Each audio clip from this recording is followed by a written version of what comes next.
Hello friends, welcome to my channel Aarambh classes. आज के इस वीडियो में हम लोग बीपीएससी टीआरई 6 to 8 में सोशल साइंस के लिए सॉल्व्ड पेपर और प्रैक्टिस बुक को आपके साथ सॉल्व करेंगे। इस बुक में टीआरई 3 के री एग्ज़ाम, टीआरई 3 के कैंसल्ड एग्ज़ाम और टीआरई 2 के सभी क्वेश्चन पेपर का डिटेल्ड के साथ सॉल्यूशन दिया हुआ है और साथ ही में 10 प्रैक्टिस सेट भी दिया हुआ है। तो बिना देर किए चलिए आज का ये वीडियो शुरू करते हैं। इस वीडियो में हम लोग टीआरई 3 के री एग्ज़ाम के क्वेश्चन पेपर का डिस्कशन करेंगे। इस वीडियो में हम लोग पॉलिटिकल साइंस के 40 क्वेश्चंस का डिस्कशन करेंगे।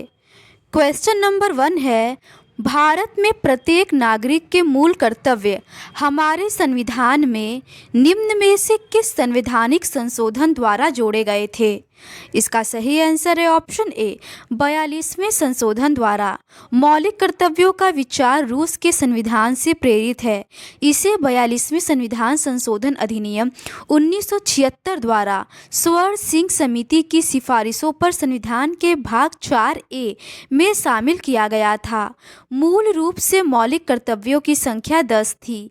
बाद में 86वें संविधान संशोधन अधिनियम 2002 के माध्यम से एक और कर्तव्य जोड़ा गया था। वर्तमान में मौलिक कर्तव्यों की संख्या 11 है। अगला प्रश्न है, समान पारिश्रमिक अधिनियम भारत में निम्न में से किस वर्ष अस्तित्व में आया था? इसका सही आंसर है ऑप्शन सी, 1970 में। समान पारिश्रमिक अधिनियम 1970 में पारित किया गया था।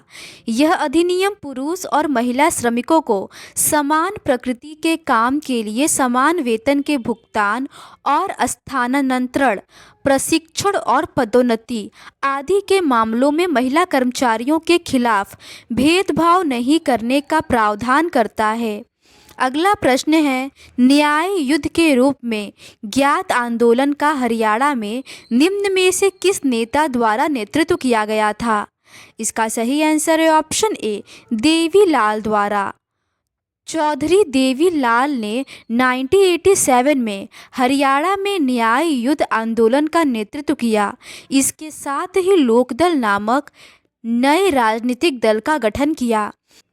चौधरी देवीलाल ने कांग्रेस के विरुद्ध चुनाव लड़ने के लिए अन्य विपक्षी दलों को मिलाकर एक मोर्चे का गठन किया। अगला प्रश्न है, निम्न में से स्वतंत्र भारत में कौन से राज्य भाषाई आधार पर निर्मित किए गए थे? इसका सही आंसर है ऑप्शन सी, आंध्र प्रदेश और हरियाणा। भाषा के आधार पर निर्मित होने वाले राज्य हैं। सर्वप्रथम 1953 में आंध्र प्रदेश भाषा के आधार पर निर्मित होने वाला पहला राज्य था। 1960 में महाराष्ट्र मराठी भाषियों के लिए तथा गुजरात गुजराती भाषियों के लिए बना। 1966 में पंजाब व हरियाणा भाषा के आधार पर अलग राज्य बने। अगला प्रश्न है, सूचना का अधिकार भारत में एक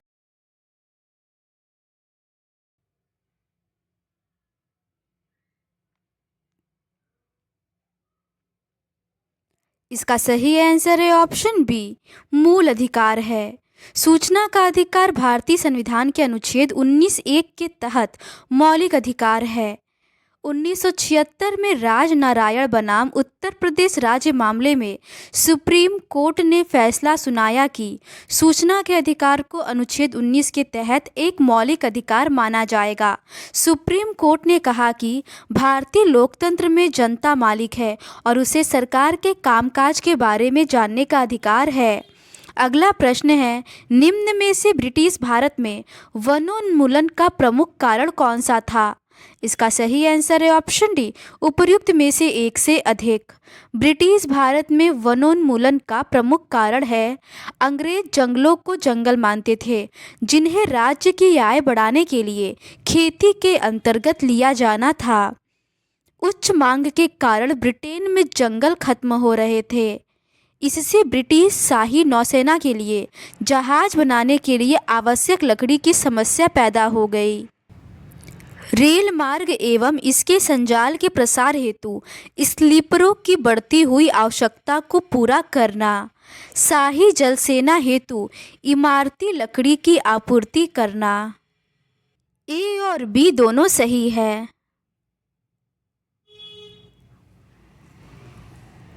अगला प्रश्न है, राष्ट्रीय मानवाधिकार आयोग भारत में निम्न में से किस वर्ष स्थापित किया गया था? अगला प्रश्न है, भारत की संविधान निर्मात्री सभा ने निम्न में से मुख्यतः किन मामलों पर समितियों की सहायता से कार्य करना पसंद किया था? इसका सही आंसर है ऑप्शन डी, उपर्युक्त में से एक से अधिक। भारत की संविधान सभा ने संविधान निर्माण के विविध कार्यों को निपटाने के लिए 22 समितियों का चयन किया। इनमें से 10 प्रक्रियात्मक मामलों पर और 12 मूल मामलों पर थी। अगला प्रश्न है, अपने देश में सामाजिक विभाजन की राजनीति का निम्न में से कौन सा प्रमुख कारक है? इसका सही आंसर है ऑप्शन डी, उपर्युक्त में से एक से अधिक। सामाजिक विभाजन की राजनीति के परिणामों को निर्धारित करने वाले कारक हैं सरकार की विभिन्न समूहों की मांगों के प्रति प्रतिक्रिया, राजनेताओं का किसी समुदाय की मांगों को उठाने के प्रति दृष्टिकोण और भारत में लोगों का अपनी पहचान हेतु दृष्टिकोण। ये सभी प्रमुख कारक हैं। अगला प्रश्न है, निम्न में से भारत में रूसी क्रांति का किसको प्रभाव कहा जा सकता है? इसका सही आंसर है ऑप्शन डी, उपर्युक्त में से एक से अधिक। भारत में रूसी क्रांति का प्रभाव निम्न विषयों पर पड़ा। महत्वपूर्ण भारतीय राजनीतिक और सांस्कृतिक हस्तियों में सोवियत प्रयोग में रुचि ली और रूस का दौरा किया। इसमें से जवाहरलाल नेहरू और रविंद्रनाथ टैगोर, जिन्होंने सोवियत समाज के बारे में लिखा।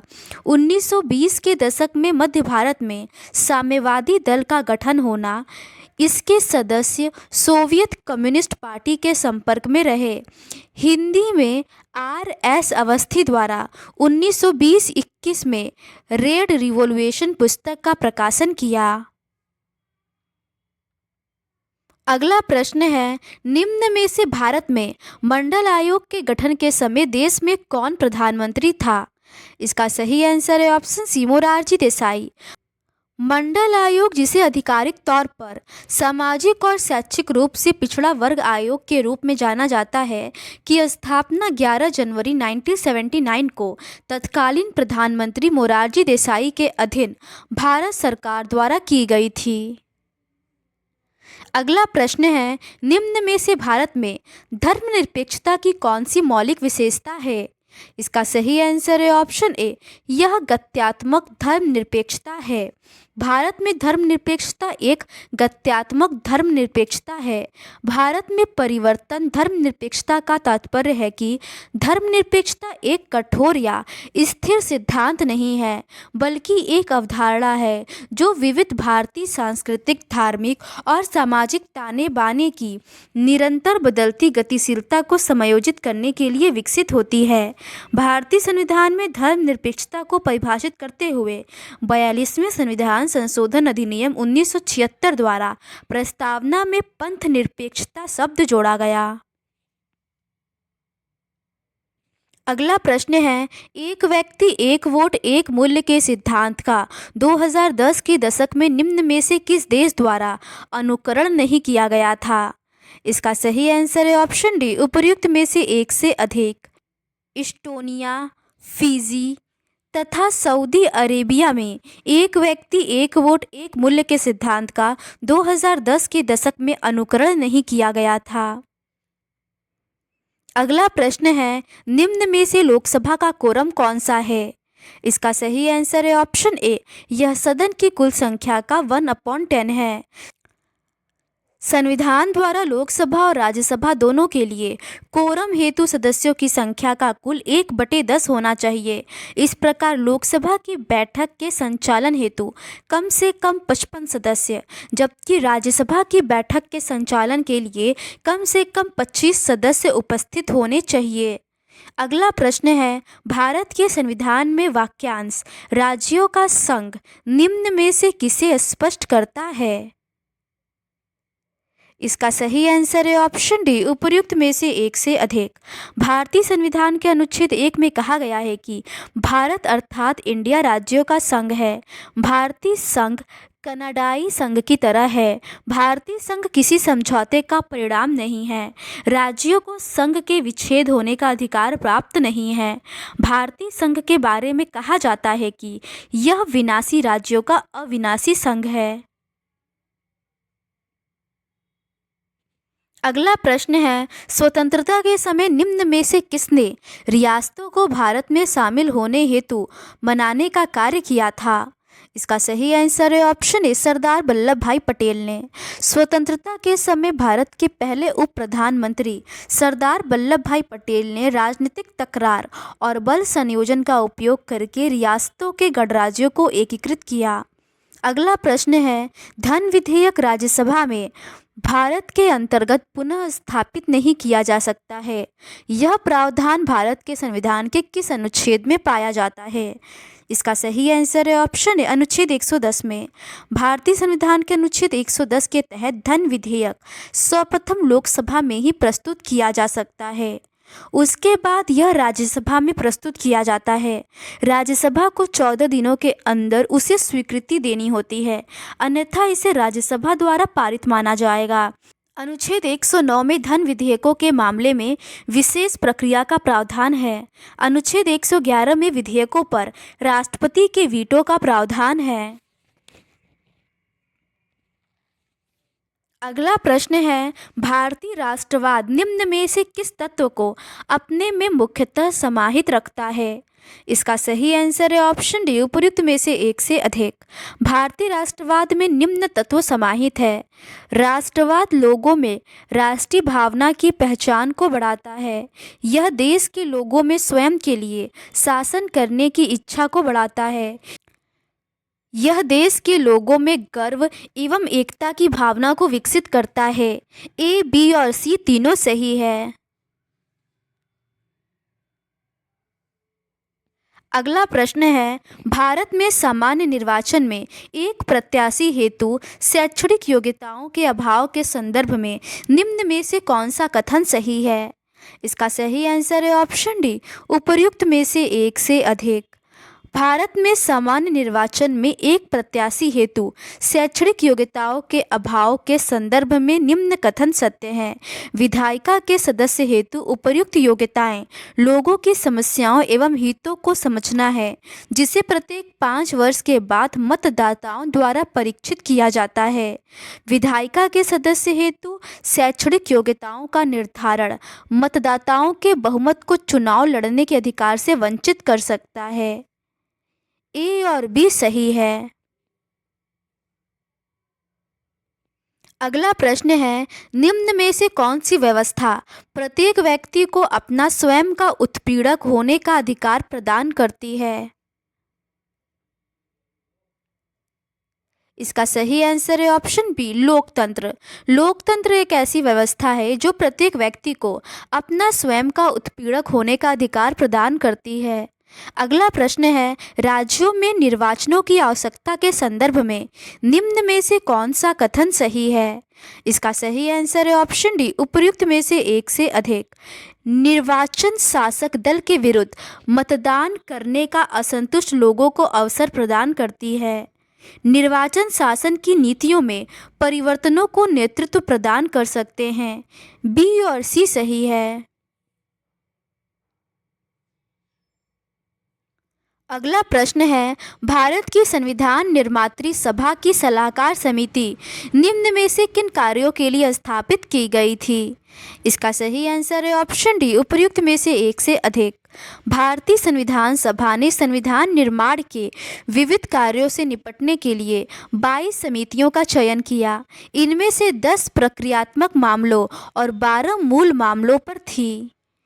अगला प्रश्न है, निम्न में से भारत में लोकतंत्र की सफलता हेतु कौन सा प्रमुख कारक है?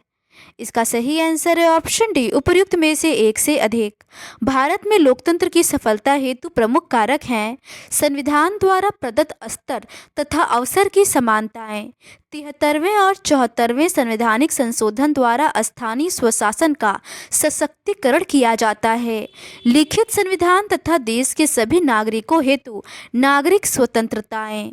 अगला प्रश्न है, निम्न में से भारत में सर्वोच्च न्यायालय तथा उच्च न्यायालयों के बारे में कौन सा कथन सही है? इसका सही आंसर है ऑप्शन डी, उपर्युक्त में से एक से अधिक। सर्वोच्च न्यायालय संविधान का अंतिम व्याख्याकर्ता और अर्थ विवेचन करता है। इसके साथ ही उच्च न्यायालय के पास भी संविधान की व्याख्या करने का अधिकार प्राप्त है। उच्चतम न्यायालय और उच्च न्यायालय दोनों के पास न्यायिक समीक्षा की शक्ति निहित है। इसके तहत वह केंद्र और राज्यों दोनों स्तरों पर विधायी व कार्यकारी आदेशों की संवैधानिकता की जांच कर सकते हैं।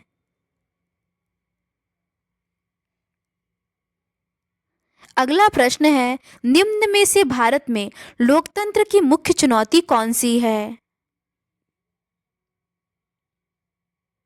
इसका सही आंसर है ऑप्शन डी, उपर्युक्त में से एक से अधिक।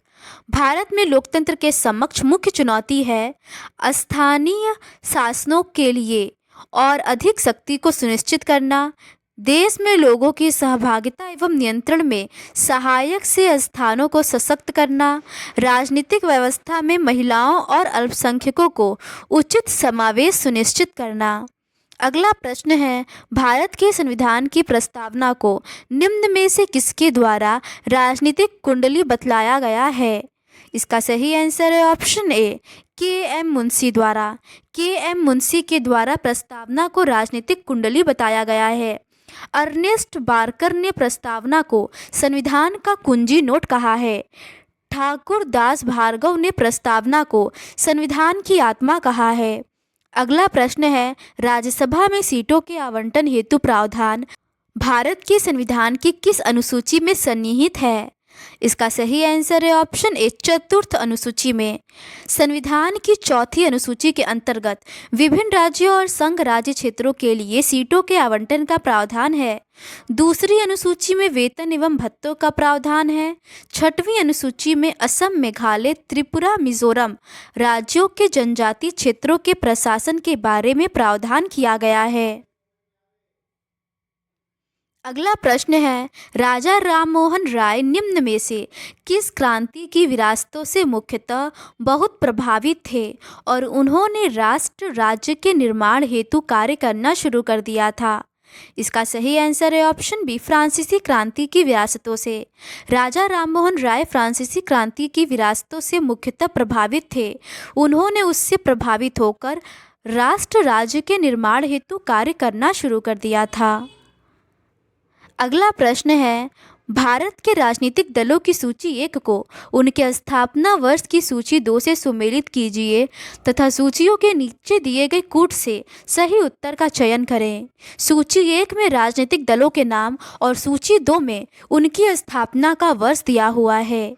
इसका सही आंसर है ऑप्शन सी, अखिल भारतीय तृणमूल कांग्रेस का 1998 होगा, बहुजन समाज पार्टी का 1984 होगा, भारतीय जनता पार्टी का 1980 होगा और भारत का मार्क्सवादी साम्यवादी दल का 1964 होगा। अगला प्रश्न है, डॉक्टर बी.आर. अम्बेडकर निम्न में से किस तिथि को प्रारूप समिति के अध्यक्ष नियुक्त किए गए थे? इसका सही आंसर है ऑप्शन सी, 29 अगस्त 1949 को। Doctor B R. अम्बेडकर को 29 अगस्त 1949 को प्रारूप समिति का अध्यक्ष नियुक्त किया गया। प्रारूप समिति में अम्बेडकर सहित 7 सदस्य शामिल थे। ये सदस्य हैं doctor B R. Ambedkar, N. Gopalaswami Ayyangar, Alladi Krishna Swami Iyer, K M. Munshi, Mohammad Saadulla, N. Madhavrao और टी. कृष्णमाचारी। अगला प्रश्न है, निम्न में से 1928 में मोतीलाल नेहरू तथा अन्य द्वारा एवं 1931 में भारतीय राष्ट्रीय कांग्रेस के कराची अधिवेशन द्वारा प्रारूपित भारत के संविधान की कौन सी सामान्य विशेषता थी? इसका सही आंसर है ऑप्शन डी, उपर्युक्त में से एक से अधिक। 1928 में मोतीलाल नेहरू तथा अन्य द्वारा एवं 1931 में भारतीय राष्ट्रीय कांग्रेस के कराची अधिवेशन द्वारा प्रारूपित भारत के संविधान की निम्न विशेषताएं थी। स्वतंत्रता और समानता के अधिकार की बात की गई और अल्पसंख्यकों के अधिकारों के संरक्षण पर बल दिया गया। सार्वभौम वयस्क मताधिकार पर बल दिया गया। ये तीनों ही सही है। अगला प्रश्न है, निम्न में से कौन सा कथन भारत में समानता के अधिकार के बारे में सही है? इसका सही आंसर है ऑप्शन डी, उपर्युक्त में से एक से अधिक। भारत में समानता का अधिकार एक मौलिक अधिकार है। यह अधिकार नकारात्मक समानता की परिकल्पना नहीं करता है। यह अधिकार वैधता को शाश्वत करने के लिए प्रयुक्त नहीं किया जा सकता है। अगला प्रश्न है, निम्न में से किसने परिभाषित किया था कि लोकतंत्र एक ऐसा शासन होता है जिसमें प्रत्येक का एक भाग होता है? इसका सही आंसर है ऑप्शन ए, सीले ने। लोकतंत्र के संदर्भ में सीले का कथन है कि लोकतंत्र एक ऐसा शासन होता है जिसमें प्रत्येक का एक भाग होता है। अगला प्रश्न है, निम्न में से किसने भारत के संविधान को वकीलों का स्वर्ग बतलाया है? इसका सही आंसर है ऑप्शन सी, आइवर जेनिंग्स ने। आइवर जेनिंग्स ने भारत के संविधान को वकीलों का स्वर्ग कहा है। अगला प्रश्न है, भारत के संविधान निर्मात्री सभा के लिए निर्वाचन हुए थे। इसका सही आंसर है ऑप्शन ए, जुलाई 1946 में। भारत के संविधान निर्मात्री सभा के लिए निर्वाचन कैबिनेट मिशन योजना के तहत जुलाई 1946 में हुए थे। भारतीय संविधान की पहली बैठक 9 दिसंबर 1946 को हुई थी। अगला प्रश्न है, निम्न में से जनवरी 2019 तक लोकसभा में अनुसूचित जाति एवं जनजाति के लिए कितनी सीटें आरक्षित थी? इसका सही आंसर है ऑप्शन सी, 84 सीटें अनुसूचित जाति के लिए और 47 सीटें अनुसूचित जनजाति के लिए। अगला प्रश्न है, निम्न में से किस काल के अंतर्गत मुख्यतः भारत में ब्रिटिश शासन के दौरान नवीन प्रकार की राजनीतिक चेतना की वृद्धि हुई थी? इसका सही आंसर है ऑप्शन सी, 19वीं शताब्दी के प्रथम अर्धकाल के दौरान। 19वीं शताब्दी के प्रथम अर्धकाल के दौरान भारत में ब्रिटिश शासन के दौरान नवीन प्रकार की राजनीतिक चेतना की वृद्धि हुई थी। अगला प्रश्न है, राष्ट्रपति के निर्वाचन से संबंधित विवाद भारतवर्ष के अंतर्गत निम्न में से किसके द्वारा निर्णित किए जाते हैं? इसका सही आंसर है ऑप्शन बी, सर्वोच्च न्यायालय के द्वारा। राष्ट्रपति के निर्वाचन से संबंधित विवाद भारतवर्ष के अंतर्गत सर्वोच्च न्यायालय के द्वारा निर्णित किए जाते हैं। अगला प्रश्न है, निम्न में से किसने टिप्पणी की थी कि लोकतंत्र चेतन और उपचेतन मन की एकता है? इसका सही आंसर है ऑप्शन बी, गेटल ने। अगला प्रश्न है, निम्न में से भारत के संविधान निर्मात्री सभा की प्रांतीय संविधान समिति का अध्यक्ष कौन था? इसका सही आंसर है ऑप्शन बी, सरदार वल्लभ भाई पटेल। भारत की संविधान निर्मात्री सभा की प्रांतीय संविधान समिति का अध्यक्ष सरदार वल्लभ भाई पटेल थे। राजेंद्र प्रसाद संचालन समिति और प्रक्रिया नियम समिति के अध्यक्ष थे और के.एम. मुंशी कार्य संचालन समिति के अध्यक्ष थे।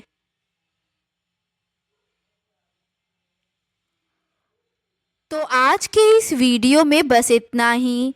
इस सीरीज़ के नेक्स्ट पार्ट में हम लोग 6 to 8 SST में जो एग्ज़ाम कैंसिल हो गया था उसके क्वेश्चन पेपर का डिस्कशन आपके साथ करेंगे। अगर आपको ये सीरीज़ पसंद आती है तो please do subscribe to my channel and like this video. Thank you.